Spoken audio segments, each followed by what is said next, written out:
జై గోవింద. ఏం జరుగుతుంది ఇక్కడ? ఈరోజు గౌరీ పౌర్ణిమ. మా గౌరమ్మకి చక్కగా పసుపుతో ముస్తాబు చేసాము, బొట్లు పెట్టాము. ఇంకా ఈరోజు మా తులసమ్మని గౌరమ్మని కలిపి పూజ చేసుకుంటాము. చూసారా బొరికంకులు ఎంత చక్కగా పెరిగాయో. కృతజ్ఞతా భావాన్ని తెలుపుకోవాలి కదా, అందుకే ఈ పండగలు, పూజలు, వ్రతాలు. ఇక్కడ ఏమిటి ఖాళీగా ఉందా అనుకుంటున్నారా? ఇక్కడ నా కన్నయ్య ఏం చేస్తారు, పూజ అంతటిని వీక్షిస్తూ ఉంటారు. చూసారా, మేము సాయంత్రం తాంబూలాలు ఇవ్వాలి కదా, వాటి కోసం మా సొంత పిన్ని జాకెట్ ముక్కలు, గాజులు, అరటిపళ్ళు, ఆకు చెక్క, చెరుకు గడ, వడపప్పు, దోసకాయల్ని అన్నింటినీ కడుగుతూ శుభ్రం చేస్తూ పేరెంటాలకి నైవేద్యం ఇవ్వడానికి సిద్ధం చేస్తూ ఉంది. పేరెంటాలు అందరికీ తాంబూలాలు ఇస్తాము. మా ట్రిక్స్ గాడు ప్రతి పూజలో కూడా ఇలా వింతగా చూస్తూ ఉంటాడు. మా అమ్మ ఎప్పుడు పూజలు చేస్తూ ఉంటుంది. వాడికి కూడా మంచిగా ఫుడ్ కూడా పెడతానండోయ్. పత్రులు కూడా సిద్ధం చేసుకున్నాను. చెరుకుగడ, అరటిపళ్ళు, ఇక్కడ ఈడే పళ్ళు అనేవి ఈ పూజకి ప్రత్యేకమైన ఫలం అనేది. ఈ తాంబూలాన్ని మా అమ్మ సుంతిపన్ని అమరుస్తూ ఉన్నారు. మొత్తం 15 తాంబూలాలు, 15 మంది పేరెంటాళ్ళకి మేము ఈరోజు గౌరీమాత స్వరూపంగా భావిస్తూ ఈ తాంబూలు ఇస్తూ ఉంటాం. మధ్యలో మా ట్రిక్స్ గాడు కూడా నేను అమరుస్తానమ్మమ్మ అంటూ కూర్చున్నాడు. నేను ఎంత పెద్ద పూజ చేసినా అస్సలు దోప చేయడు, అల్లరి పెట్టడు, బుద్ధిగా ఉంటాడు. నాకు ట్రిక్సీ అనేది భగవంతుడు ఇచ్చిన అపురూపమైన వరం. చాలా మంచోడు. నేను ఎలాంటి కార్యక్రమం చేసుకున్నా, భగవద్గీత చెప్పినా శ్రద్ధగా వింటాడు, ఎవ్వరికి అల్లరి పెట్టకుండా కూర్చుంటాడు. మా లక్ష్మీ వదిన పానకంకి, చలివిడికి, కొబ్బరికాయ కోరుతూ ఉంది. మా లక్ష్మీ వదిన ఉంటే చాలు నాకు. అన్నీ దేవుడి కార్యక్రమాలన్నీ నాకు కూడా చాలా హెల్ప్గా ఉంటుంది. పానకం కూడా సిద్ధంగా రెడీ అయిపోయింది. మా పూజలకు ప్రత్యేకమైన అతిథి పరమేశ్వరి మాతాజీ. మా అమ్మ ఫ్రెండ్స్ వీళ్ళు సుంతిపిన్ని, కుమారమామ, మేనమామ వీళ్ళందరికీ పరమేశ్వరి యొక్క మాటే శాసనం. కొంచెంగా రెడీ అవుతున్న గౌరమ్మ. కన్నయ్య గారు వచ్చేసారండి. మా సుంతిపిన్ని లక్ష్మీదేవికి మాల వేస్తుంది. ఇప్పుడు గౌరమ్మకి ఈ గౌరమ్మ మాల వేస్తుంది. చూసారా ఎంత అందంగా మా సుంతిపిన్ని ముస్తాబు చేసింది. మా కుమారమ్మ బిజీగా ఉంది. మనం ప్రసాదాలని అరిటాకు ఎంత సైజు ఉంటే అంత సైజు కాకుండా ఇలా అందంగా ఉండాలి. చూసారా ఇది ఎంత అందంగా ఉందో. ఇలా పూజ పెట్టుకోవాలి. మమతాతు దురితాక్షత్వార శ్రీపరమేశ్వరః పరమేశ్వరసిద్ధ్యర్థం శ్రీ మహావిష్ణుప్రత్యాయాం ప్రథమానస్యత్య బ్రహ్మణాయ యజ్ఞప్రార్థనే శ్వేతవరాహ కృతే వైవస్వతమంత్రే కలియుగే ప్రథమాదే భూతీపే భూతోసే ప్రథఖండే కేశవాయ స్వః నారాయణాయ స్వః మాధవాయ స్వః గోవిందాయ నమః స్తోత్రచాల్యః దాసస్త్రసే స్వస్థేసే విస్తారవత్సరే పంచమాసే क्षणायने सुभवासस्यः विष्णुवासने विष्णुकर्णे विष्णुमय विष्णुवस्यायाः सदमानस्याः गोत्रो भवः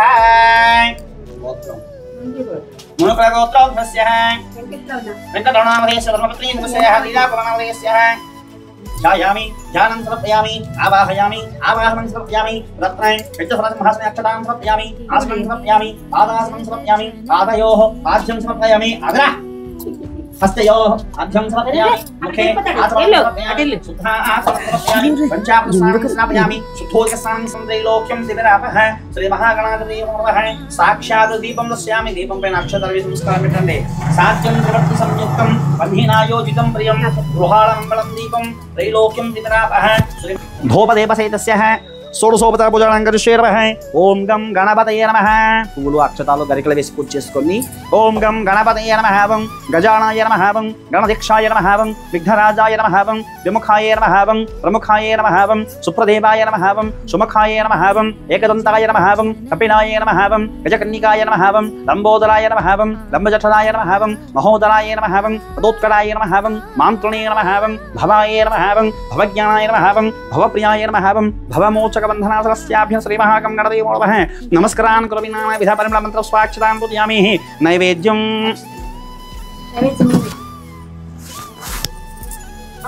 भोर्भवस्वः तक्षिल्वरेण्यं भर्गो देवस्य धियो यो नः प्रचोदयातुः सत्यस्काले कदले फलगुणोपनैवेद्यायाहं प्रणाय स्वः अपानाय स्वः ज्ञानाय स्वः सुदानाय स्वः समानाय स्वः ब्रह्मणे स्वः ब्राह्मणाय नमो नमः मध्ये मध्ये पानीयं समर्पयामि अमृतोभवने मोक्षज्ञातेनः ताम्बूलं समर्पयामि ताम्बूलं పెట్టండి भोगे पश्चकर्पूरे नागवल्लीतलेकम्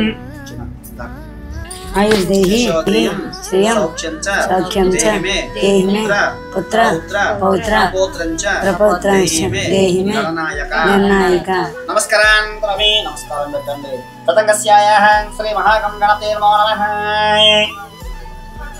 అక్కడ ఒక పోతు తీసి మీ తలపైన పెట్టుకోండి నలుగురు నాలుగు ధ్యానం సమర్పయామి ఆవాహయామి ఆవాహనం సమర్పయామి హరిద్రా కుంకుమం పూజయామి పసుపు కుంకుమ శ్రీమాత్రే నమః చేయండి ఓం ఆశ్వీజగౌర్యే నమః ఓం గణేశజనన్యే నమః ఓం మహాంబికాయ నమః ఓం జగన్నేత్రే నమః ఓం గిరిధనభవాయ నమః ఓం వీరభద్రప్రసవే నమః ఓం విశ్వవ్యాపిన్యే నమః ఓం విశ్వరూపిణ్యే నమః ఓం అష్టమూర్తాత్మికాయ నమః ఓం అష్టధారిద్రసమన్యే నమః ఓం శివాయ నమః ఓం శాంభవ్యే నమః ఓం శాంకర్యే నమః ఓం బాలాయ నమః ఓం భవాన్యే నమః ఓం హైమవత్యే నమః ఓం పార్వత్యే నమః ఓం పాపనాశిన్యే నమః ఓం నారాయణభుజే నమః ఓం నిత్యాయ నమః ఓం నిర్మలాయ నమః ఓం అంబికాయ నమః ఓం హిమాద్రిజాయ నమః ఓం వేదాంతరక్షణాయ నమః ఓం కర్మబ్రహ్మయాయ నమః ఓం గంగాధరకుటుంబిన్యే నమః ఓం మృణాన్యే నమః ఓం మునిసంసేవ్యాయ నమః ఓం మానిన్యే నమః ఓం మేనకాత్మజాయ నమః ఓం కుమార్యే నమః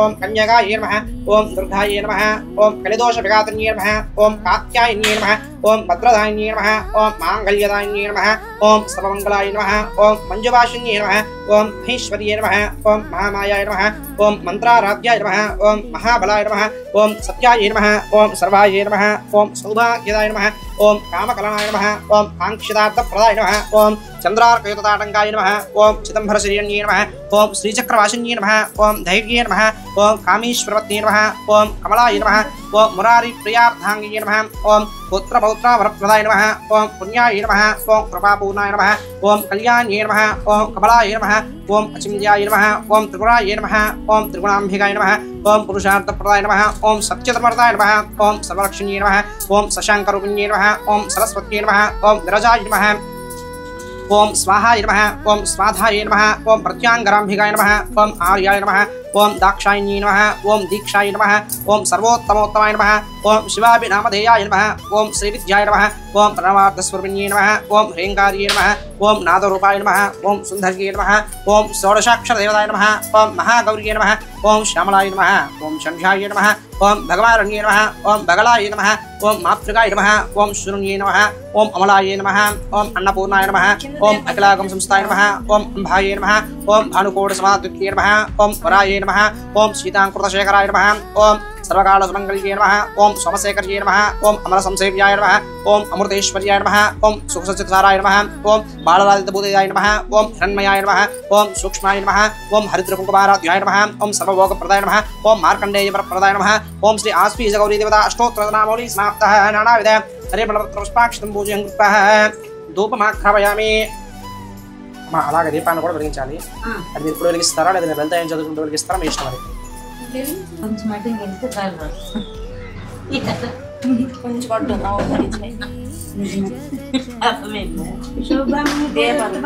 కళ్యాణం ఆరోగ్యం ధన సంపద దుష్టబుద్ధి వినాశాయ దీపజ్యోతిర్నమోస్తుతే దీపజ్యోతిర్నమోస్తుతే.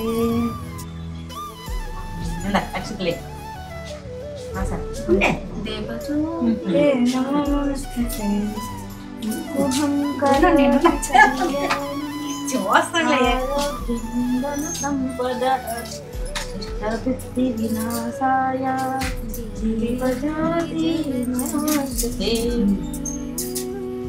దీపాన్ని దర్శయామి. రెండు అక్షతాలు పెట్టుకోండమ్మా.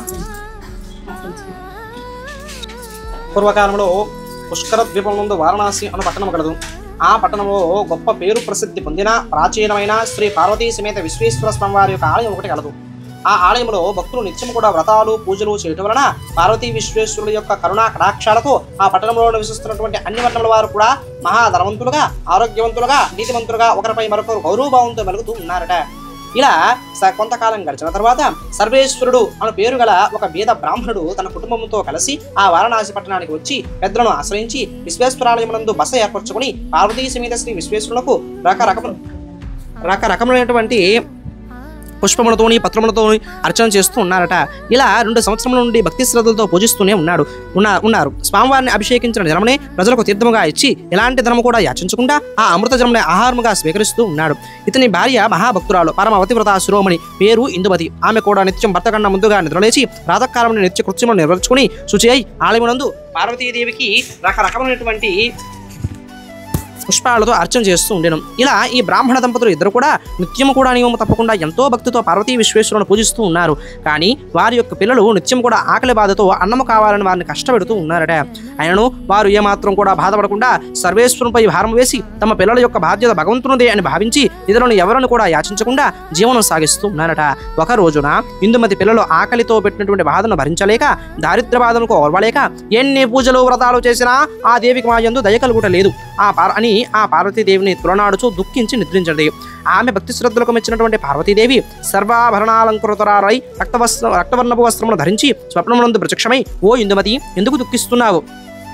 నేనుండగా నీకు వచ్చిన బాధ ఏమిటో చెప్పుము అన్నది. ఇందుమతి అందుకు వచ్చినది పార్వతీదేవి అని తెలుసుకుని, తల్లి దీనజన కల్పవల్లి, నాకు జ్ఞానము తెలిసిన నాటి నుండి నిన్ను తప్ప వేరుకోరని ధ్యానించడం లేదు. నిత్యము నీ పూజ మరవలేదు. కానీ నా యందు నీ కటాక్షమ లేనందున ఈ దరిద్ర బాధను అనుభవిస్తున్నాను. ఆకలి బాధతో నా పిల్లలు పెట్టినటువంటి బాధను చూడలేక మనస్సు తల్లడిల్లి నిన్ను తులనాడాను తప్ప ఉద్దేశపూర్వకంగా కాదు అని చెప్పింది. ఆ మాటలు విన్నటువంటి పార్వతీదేవి, ఓ పుణ్యాత్మురాలా, నీవు బాధపడకు, నీకు వచ్చిన ఇబ్బంది ఏమీ లేదు. నేను ఒక వ్రతము గురించి నీకు చెప్పేదను. అది నీవు చేసినచో నీ యొక్క దారిద్ర్యము నశించి నీకు అష్ట ఐశ్వర్యములతో పాటుగా 5వ ధనము దీర్ఘకాలము కలుగును. కనుక నీవు తప్పక ఈ వ్రతము చేయవలను అని చెప్పినది. ఇందుమతి సంతోషంతో, తల్లి, ఆ వ్రతము పేరు ఏమిటి, ఎట్లా చేయవలను అని వివరంగా చెప్పమని అని ప్రార్థించినది.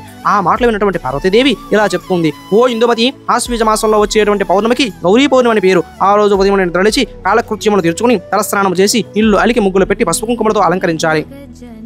చంద్రోదయం కాగానే పూర్ణ చంద్రును చూసిన తర్వాత పసుపు కుంకుమలతో అలంకరించిన చోట సన్నెకళ్ళు మీద పసుపుతో గౌరీదేవి రూపమును అలంకరించి షోడశోపచారములతో పూజించి గౌరీదేవిని పూజించి కథను చెప్పుకుని అక్షతను శిరస్సును వేసుకుని ముత్తైదులతో ఆశీర్వాదం పొంది వారికి తాంబూలాదన సమర్పించిన తర్వాత నన్ను మనస్సు ధ్యానించి నా ప్రసాదను భుజించవలను.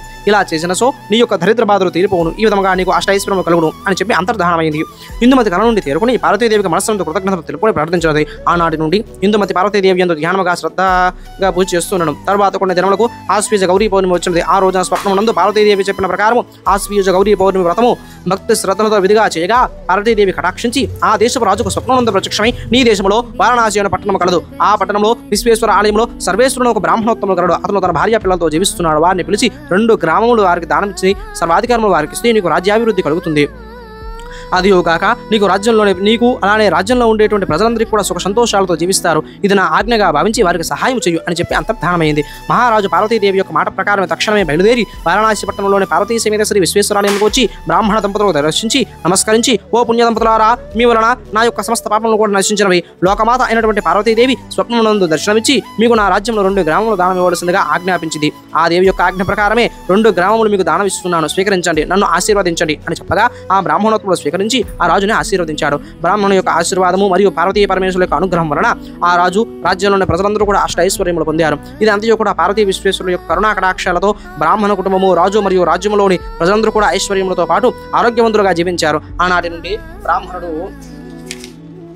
ఇహమందు పరమందు అష్ట ఐశ్వర్యములు భోగభాగ్యములను అనుభవించి పౌత్రాభివృద్ధితో సమస్త సుఖములను అనుభవించి అంత్యమున కైలాసాన్ని పొందాడు. ఆ తర్వాత ఇందుమతి చేసిన వ్రతము తెలుసుకుని కథ విన్నవారు మరియు తెలిసిన వారు కూడా ఆశ్వీజ గౌరీ పౌర్ణమి యొక్క వ్రతము చేసి సుఖ సంతోషాలతో వర్ధిల్లారు. వారు చేసిన వ్రతము మీరు చేసేదరి. అలానే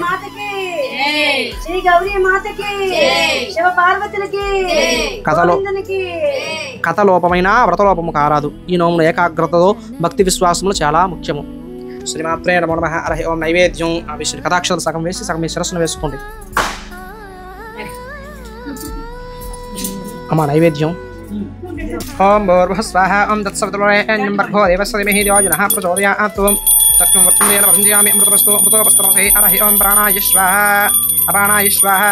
यानाय स्वाहा उदानाय स्वाहा स्मानाय स्वाहा मध्ये मध्ये अमृतवाणीं समर्पयामि उत्तरापोषणं समर्पयामि अस्तवृक्षालयामि पादवृक्ष अमृतनैवेद्यानन्तरो मुखशुच्यार्थं ताम्बूलं समर्पयामि भोगे वनश्च कर्पूरं नागवल्ले द्रवृतं मुक्ता चूर्णा संयुक्तं ताम्बूलं प्रतिभूतां ताम्बूलं समर्पयामि ताम्बूलानन्तरं नीराजनं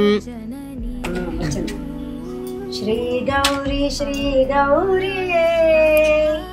శివుని శిరమందు ఏ గంగ చిందులు వేసిన శ్రీ గౌరీ శివుని శిరమందు ఏ గంగ చిందులు వేసిన శ్రీ గౌరీ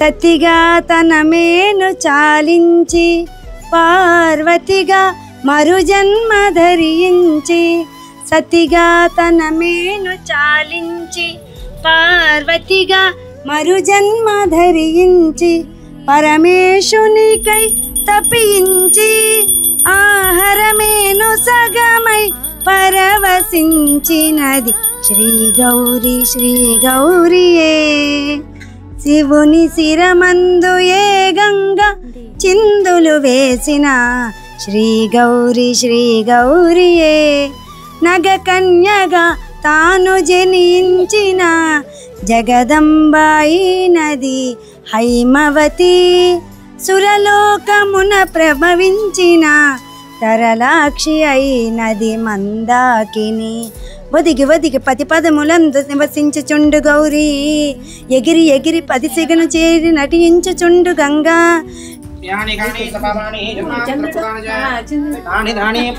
प्रदक्षिणं पदे पदे आपोहं पापकर्माहं पापात्मा पापसंभव राहिमां कृपया देवा शरणागतवत्सला अन्यथा शरणं नास्तित्वं शरणं मम तस्मत्कारुण्यभावेन रक्ष रक्षो महेश्वरी మనసులో సత్యమైనటువంటి కోరిక అంటే తెలుసు కదమ్మా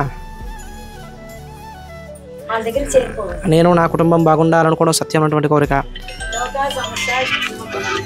అలాగే నా యొక్క సంతానం బాగుండాలనుకోవడం సత్యమైనటువంటి కోరిక మేము దినదిన అభివృద్ధి అవ్వాలనుకోవడం సత్యమైనటువంటి కోరిక పక్కవాడ ఆస్తి నాకు కలిసిపోవాలనుకోవడం సత్యమైనటువంటి కోరిక కాదు కదా సత్యమైనటువంటి కోరిక కాదు అయితే అదే అదే అదే మీ అదే అమ్మమ్మ మీ మాటకి వస్తున్నాను నేను చెప్పేది పూర్తిగా వినండి బాబు అంతా బాగానే ఉంది మరి సత్యమైన కోరిక అంటున్నారు కదా చెప్పారు సత్యమైన కోరిక అని చెప్పారు మీ పేరు ఏం పేరు నాకు తెలియదు ఆశం అంటారు బాబు నేను ఎప్పటి నుంచో సత్యమైనటువంటి కోరికను కోరుకుంటున్నాను కానీ నా యొక్క కోరిక ఎందుకు నెరవేరట్లేదు అంటే దానికి ఒక కారణం ఉంది ఏమిటి మీరు ఈరోజు సత్యమైనటువంటి కోరిక కోరారో నిజమే నేను ఒప్పుకుంటాను కానీ మీకన్నా ముందు కోరినటువంటి వాళ్ళు కొన్ని 100 కోట్ల మంది ఉంటారు వారి యొక్క కర్మ ఫలితాన్ని ఆలోచించి ఏదో లైన్ మీద ఇచ్చుకొచ్చేయడం కాదు వాడు చేసిన కర్మ కూడా టాలీ అవ్వాలి అక్కడికి కర్మ అనుసారం వాడి యొక్క కోరికలను నెరవేర్చుకుంటూ అంటే వాడి యొక్క ఇప్సితమ కోరికలన్నీ కూడా ఇచ్చుకుంటూ స్వామివారి నీ దగ్గరకు వచ్చేటప్పటికి కొద్దిగా సమయం అవుతుంది మనం ఏదైతే సమయాన్ని ఓపిక పట్టి ఉన్నామో అదే మనకి పరీక్షాకాలం చూడరా భగవంతుడు మనకు పరీక్ష పెట్టాడురా అంటాం కదా భగవంతుడు మనకి పరీక్ష పెట్టాడు కదా అంటాం కదమ్మా అది ఏదైతే మనం వేచి ఉన్నామో ఆ సమయం పరీక్షాకాలంలో భగవంతుని యందు ఎంత భక్తి విశ్వాసాలతో మనం ఉంటామో అంతకు 1000 రెట్లు అధికమైన ఫలితం ఖచ్చితంగా భగవంతుడు ఇస్తాడు మనం ఎంత ఫలితంగా ఉంటే అంత ఫలితం ఖచ్చితంగా భగవంతుడు మన యందు ఇస్తాడు అయితే మనం భగవంతుని యొక్క పాదంలో పట్టుకొని ఉండాలి ఎవరైనా కావచ్చు కృష్ణ పరమాత్మ కావచ్చు వెంకటేశ్వర స్వామి వారు కావచ్చు గౌరీ కావచ్చు లలిత కావచ్చు చండిక కావచ్చు ఎవరైనా కావచ్చు ఎందుకంటే దీపం అనేటువంటిది దేవతను నాకు తెలిసి దేవతను ఏ దైవం అయినా సరే అంటే మన ఒక హైందవ ధర్మం కాదు ఏ ధర్మం అయినా సరే అగ్ని రూపంలో భావిస్తారు ఎందుకు అగ్ని అనేటువంటిది అందరికీ సమానమే దానికి డబ్బున్నవాడని తెలియదు పేదవాడని తెలియదు మంచివాడని తెలియదు అలాగే చెడువాడని తెలియదు దానికి ఎవరైనా దహిస్తుంది అలా భగవంతుడు కూడా అంతే అలా భగవంతుని యొక్క కోరికలు మనం సత్యమైనటువంటి కోరుకుంటే ఖచ్చితంగా భగవంతుడు మనకి నెరవేరుస్తాడు ఇది సత్యమైనటువంటి కోరిక అంటే అర్థం మన కోరికలో సత్యం ఉండాలి అవతల వాడికి అన్యాయం చేయనటువంటిది ఉండాలి అప్పుడు ఖచ్చితంగా భగవంతుడు కొద్దిగా ఆలస్యమైన మన కోరిక నెరవేరుస్తాడు అయితే ఈ పరీక్షాకాలంలో కొద్దిగా భగవంతుడి యొక్క పాదాలు గట్టిగా పట్టుకుని ఉండాలి అంతేగాని ఏం భగవంతుడు ఏం ఆరాధన చేస్తాడు భగవంతుడు మనకు అసలు చూడు ఏ పూజ చేయొచ్చుడు వాళ్ళే సుఖంగా ఉన్నారు నేను అన్ని పూజలు చేస్తాను నాకు సుఖం లేదంటే వాడు చేసుకున్న కర్మ అదే గత జన్మలో వాడు చేస్తున్నాడు కర్మ ఈ జన్మలో వాడు అలా అనుభవిస్తున్నాడు అలాగే ఇంకొక చిన్న విషయం అవకాశం కుదిరిందిగా చెప్పడం సాధారణంగా ఇప్పుడు అందరూ కూడా లలితా సహస్రనామ పారాయణం చేస్తున్నారు ఈ లలితా సహస్రనామ పారాయణంలో లాస్ట్లో ఒక మంత్రం చెప్తాను ఏమిటి ఇది బ్రహ్మాండ పురాణే లలిత అంటే అర్థం ఏమిటి రహస్యం అంటే అంటే రహస్యమైనవి కొందరికే ఇస్తారు అంటే సీక్రెట్స్ అనేవి తన భక్తులకు మాత్రమే అంటే మనం ఏదైనా చెప్పండి మీరు మనకి ఇష్టమైన వాళ్ళకే మనం సీక్రెట్స్ చెప్తూ ఉంటాం శ్రీ లలిత రహస్యనామ సహస్రనామ స్తోత్ర పరిసమాప్త అంటాం అంటే మీరు చెప్పింది నిజమే, ఇది రహస్యమైనటువంటి నామం అనేది 90% కరెక్టే. కానీ దీనికి ఇంకొక అర్థం ఉంది. అది చిన్న కథ ఏమిటంటే, ఇది నేను ఒక మహాత్ముల ద్వారా తెలుసుకున్నాను, గురువు గారు వాళ్ళు తెలుసుకున్నాను. ఇలానే ఒక డాక్టర్ గారు ఉండేవాళ్ళు. ఆయన మన హైందవ ధర్మం పట్ల ఆయనకి ఎక్కువ తెలుగువాడే, హైందవ ధర్మం ఎక్కువ ఇంట్రెస్ట్ పొంది. పర్వాలేదు కదా, మీకు ఇబ్బంది ఏం లేదు కదా. అయితే ఆల్రెడీ సాయిబాబాది ఉంది ఇంకోళ్ళు. అయితే ఈ డాక్టర్ గారంట, ఇది నేను ఒక గురువు ద్వారా తెలుసుకున్నాను. అయితే ఒక డాక్టర్ గారు ఇలానే ఎక్కువ ఎవరో గురువు గారు చెప్పడం వల్ల దైవ చింతన అనేటువంటిది ఎక్కువగా చేశారు. ఈ దైవ చింతన చేయడం వల్ల ఎలా అయింది, ఆయన చివరికి భగవంతుని ఎలా పట్టుకోవాలి అని ఆలోచన చేసేటప్పటికి, భగవంతుని ఎలా పట్టుకోవాలని ఆలోచన చేసేటప్పటికి ఆయనకు ఒక మార్గం దొరికిందట. ఏమిటి, భగవంతుడు మంత్రం వల్ల మనకు అనుగ్రహిస్తాడు అని తెలుసుకున్నాడట. ఈయన తెలిసిన ఏదో యోగాలో లేదా ఒక మంత్రమో తంత్రమో ఏదో వేసి ఆయన కొంత జపాన్ని చేసుకున్నారు. ఆ జపసిద్ధి వలన ఒక స్థాయి దాటిన తర్వాత, ఏదైనా ఏ మంత్రమైనా సరే ఒక స్థాయి దాటిన తర్వాత దానికి అద్భుతమైన శక్తి వచ్చేస్తుంది. ఎవరైనా కావచ్చు, మీరైనా. ఇప్పుడు యోగులు మునుడు, ఇప్పుడు జగద్గురు శృంగేరిలో భారతీతీర్థ మహాస్వామి వారు, అలానే విధుశేఖర భారతి మహాతీర్థ స్వామి వారు నిరంతరం ఏం పూజా కార్యక్రమం చేయరు, అంటే చేస్తారు, అది వేరు. కానీ నిరంతరం జపమే చేస్తారు. అది ఎవరైనా ఏ నామైనా కావచ్చు. అలా ఇతను కూడా ఒక జపం చేసుకుంటూ ఉన్నాడట. ఇలా జపం చేసేటప్పుడు ఒక స్థాయికి చేరిన తర్వాత ఆయన ఒక మంత్రం సిద్ధించింది. ఈయనకి సిద్ధించిన తర్వాత ఏం కనిపిస్తుంది, ప్రతి మనిషి దగ్గర కూడా కొన్ని రకాల పిశాచులు కనిపిస్తున్నాయట. ఈయనకి ఆ సూక్ష్మ దృష్టి వచ్చేసింది. ఒక మంత్రాన్ని ఆరాధన ఎక్కువ చేయడం వల్ల సూక్ష్మ దృష్టి అని వస్తుంది. అది ఎక్కడా ఉన్నటువంటిది. ఈ సూక్ష్మ దృష్టి ఏమిటి, తనకు కనిపిస్తున్న ప్రజలందరి దగ్గర కూడా ఏదో ఒక పిశాచం పట్టి పీడిస్తుందట. కొందరికి మంచిగా, కొందరికి చెడగా. అలానే ఈయన కనిపిస్తున్నటువంటి మార్గంలో ఈయనకి కూడా ఒక పిశాచం పీడిస్తుందట, సర్ప పిశాచం. అది ఈ సర్ప పిశాచం కోసం ఎంతో తిరుగుతూనే ఉన్నాడట ఆయన. ఎలా వదులుకోవాలి ఏమిటి అని. ఎందుకు, ఒక స్థాయి దాటిన తర్వాత ఈయనకి ఆ యొక్క చింతనాశక్తి తెలిసిపోయింది. అంటే ఈ యొక్క మనిషి చుట్టూ ఉండేటువంటి ఈ యొక్క పిశాచులు కనిపిస్తున్నాయి తన యొక్క సాధన ద్వారా. ఇక చేసేది ఏమీ లేకుండా ఒక శ్రీ విద్య ఉపాసకుడి దగ్గరికి వెళ్ళాడు, ఒక గురువు గారి దగ్గరికి. ఆయన దగ్గరికి వెళ్ళి ఆయనకి ఇలానే చెప్తే ఆయన మొత్తం వెతికేసి ఈయనకి సరిపడినటువంటి లలితా సహస్రనామంలో ఒక మంత్రం ఇచ్చాడు. ఆ మంత్రం ఏంటో నాకు తెలియదు. అయితే ఒక మంత్రాన్ని ఇచ్చాడు. ఆ మంత్రం పట్టుకుని ఈయన ఒక శుక్రవారం పూట, ఒక ఆశ్వేజ మాసంలో ఒక శుక్రవారం పూట ఒక చిన్న లలితాదేవి పటాన్ని పెట్టుకుని ఆవిడకు ఒక గంధం పెట్టేసి, కుంకుమ బొట్లు పెట్టేసి, ఈయన చెప్పినటువంటి మంత్రం ఏదైతే ఉందో ఈయన ఒక 4000 సార్లు చేశాడు. తెలియదమ్మా, అది చెప్పలేదు. మంత్రం అనేటువంటిది నిగూఢం, ఆ పాప ఉన్నట్టుగా. అయితే ఇలా ఈ మంత్రం చేసిన తర్వాత ఈయన చూస్తుండగా లలితాదేవి యొక్క శిరస్సును ఉండేటువంటి బొట్టుతో ఒక కాంతి పుంజం వచ్చిందట. వచ్చి ఆ సర్ప పిశాచాన్ని దహింపజేసిందట. అర్థమవుతుందా? సార్ మరి ఇక్కడ అడగచ్చు మీరు ఒక విషయం, బాబు మరి లలిత మీరు చెప్పారు మంచిదే, మరి భగవంతుడు ఆరాధన చేస్తున్నప్పుడు పిశాచాల దగ్గర ఉండడం ఏమిటి అంటే, ద్వారా ఆ పిశాచం నశింపజేసిందంట. అర్థమవుతుందా? అంటే చూడండి, అప్పుడు అతను వెళ్ళి ఆ శ్రీ విద్యా ఉపాసకుడు కడితే, ఆయన నువ్వు లలితా సహస్రనామం అంటే మామూలు కదా, మహామంత్ర మహాయంత్ర మహాసర అలా అన్నట్టుగా నీకు లలితా సహస్రనామం అంటే చిన్నమైనది కాదురా నాన్న, నువ్వేదో చెప్పేస్తున్నావు, ఆవిడ అనుగ్రహిస్తుంది, నువ్వేదో నీకు వచ్చి చదివేస్తున్నావు అనుకుంటున్నాను. యంత్రబద్ధంగా కాకుండా నువ్వు ఏదో చెప్పేస్తున్నావు అన్న లలితా సహస్రనామం అంటే కాదురా, అది చాలా శక్తివంతమైందిరా. చూడండి, లలితా సహస్రనామంలో ఉండే ఒక చిన్న నామం పట్టుకుంటేనే పిశాచం అక్కడ వదిలేసింది. అలాంటిది లలితా సహస్రనామం నిత్యం పారాయణం చేసిన వాడికి ఎంత శక్తి ఉంటుందో ఆరాధన చేసుకోండి. అది మనకి కనిపించదు, మనకి తెలియదు. ఏదో లలిత చదివేస్తున్నామంటే, అరే మీకు తప్పు అనుకోకండి, లలితా సహస్రనామం పారాయణం చేస్తున్నామని తెలుసు తప్ప దాని యొక్క శక్తి అనేటువంటిది ఎవరికి తెలియదు. అంటే అంత శక్తివంతమైనది లలితా సహస్రనామానికి మించినటువంటి శక్తి మరొకటి లేదు. ఉత్తరాంధ్రలో వరిబోధను గౌరీదేవిగా భావిస్తారు. ఇలా మేము గౌరీ పౌర్ణమిని చాలా చక్కగా ఆ పార్వతీదేవి అనుగ్రహం మా అందరిపైన, ఈ లోకం అందరిపైన కలగాలి అంటూ మనస్ఫూర్తిగా పూజ చేసుకున్నాము. అలాగే పూజ అయిన తర్వాత మేమేం చేసాము, ముత్తైదువులకి బొట్టు పెట్టి, చిక్కిళ్ళకి గంధం రాసి, తలలో పువ్వులు పెట్టి వాళ్ళకి తాంబూలాలు ఇచ్చుకోవడం మా ఆచారం. అలాగే నేను మా అమ్మని, చుంతిపిన్ని, కుమారమామ ఇలా అందరికీ తాంబూలాలు ఇచ్చాను. వాళ్ళు వాళ్ళ తాంబూలాలను ఇచ్చుకున్నారు. ఇలా మా పూజ అంతా చాలా ఘనంగా, నిండుగా బాగా జరిగింది. మా చుంతిపిన్ని ఇప్పుడు తాంబూలం ఇస్తుంది. తాంబూలం ఇచ్చేటప్పుడు ఏమనుకోవాలంటే, గౌరీదేవి వ్రతాన్ని ఆచరించాను, గౌరీ సమానురాలైన పార్వతీదేవికి నేను తాంబూలాన్ని ఇస్తున్నాను అని చెప్పుకొని ఆ తాంబూలాన్ని వాయినాన్ని ఇచ్చుకోవాలి. ఇప్పుడు మా చుంతిపిన్ని కొబ్బరికాయ కొడుతుంది. ఈ కొబ్బరికాయ యొక్క విశిష్టత ఏమిటంటే, పెంకు గట్టిగా ఉంటుంది. గట్టితనం అనేది మనలో కూడా అహంకార రూపంలో ఉంటుంది. ఎప్పుడైతే అహంకారాన్ని బద్దలు కొడతామో, మృదువైన తెల్లనైన మనసు లాంటి కొబ్బరి గుజ్జు ఉంటుంది. దాని తర్వాత నిర్మలమైన నీళ్ళు అనేవి ఉంటాయి. అలా మనం కొబ్బరిని, మన అహంకారాన్ని బద్దలు కొట్టి మృదువైన గుజ్జుని ఆ నీటిని అభిషేకంతో భగవంతునికి మనం సమర్పించుకోవాలి. గౌరీ పౌర్ణమి అయిన అనంతరం మేము చంద్రుడికి అర్ఘ్యము, పాద్యము, ఆచమనీయము, వస్త్రాలు, యజ్ఞోపవేతం, పాలు అన్నింటినీ చంద్రుడికి సమర్పించుకుంటాం. ఎందుకంటే చంద్రుడు అనేవాడు మన యొక్క మనస్సుకు కారణం. మనస్సు ఎప్పుడు పరిపరి విధాలా చంచలంగా పరిగెత్తకుండా ఉండేందుకు మమ్మల్ని అనుగ్రహించయ్యని చంద్రుడికి వేడుకోవాలి. ఇలా అవుతూ ఉన్న తరుణంలో నేను ఒక ప్రాంతానికి వెళ్ళాను. అక్కడ వాళ్ళందరూ వరిబోదికి తర్వాత మనం హైదరాబాద్లో జరుపుకుంటారు బోనాల ఉత్సవం లాగా చేసుకొని వాళ్ళ రాత్రంతా గౌరమ్మతో చిందులు వేయడం, అక్కడికి నేను వెళ్ళడం. ఇంకా ఏంటంటే పెసలు, ధాన్యము, ఆవాలు పోసి వాటిని మొలకలు వస్తే అది నందమ్మ తింటుంది అనే భావంతో మా చుట్టుపక్కల వాళ్ళు ఇలా చేస్తూ ఉంటారు. ఏదైనా మనం పూజలు చేస్తున్నామంటే సంస్కృతి సాంప్రదాయాలకి అద్దం పట్టేదిలా మన ఆచార వ్యవహారాలు ఉండాలి. ఇదేమిటి సందడిగా వాయిద్యాలతో వీళ్ళందరూ నడుస్తున్నారు అనుకుంటున్నారా? డప్పు చప్పులతో గౌరమ్మను, నందీశ్వరుణ్ణి వాయిద్యాలతో సహా ముత్తైదువులు ఊరేగిస్తారు గౌరీ పౌర్ణమి రోజు. ఇక్కడ నందీశ్వరుడు అంటే శివుని వాహనం. నందీశ్వరునిపై శివపార్వతులు కొలువై ఉంటారు. అయితే ఈ నందీశ్వరునికి పిల్లలు లేని వారు మోస్తే సంతాన భాగ్యం కలుగుతుంది. పెళ్లి కాని ఆడపిల్లలు వరిబోధతో ఉన్న గౌరీదేవిని మోస్తే వివాహం జరుగుతుంది. ముత్తైదువులందరూ నందీశ్వరుడిని, శివపార్వతుల్ని, గౌరమ్మని మంగళ తాళాలతో ఊరేగించడం అనేది మా ఆచారం. మేము గౌరీ పౌర్ణమి అయిన తర్వాత పానకం, వడపప్పు ప్రసాదాన్ని సేవించక మునిపే నందీశ్వరుని దర్శనం చేసుకోవాలని మా నానమ్మ మా అమ్మకి చెప్పింది. మా అమ్మ నాకు చెప్తూ ఉంటుంది.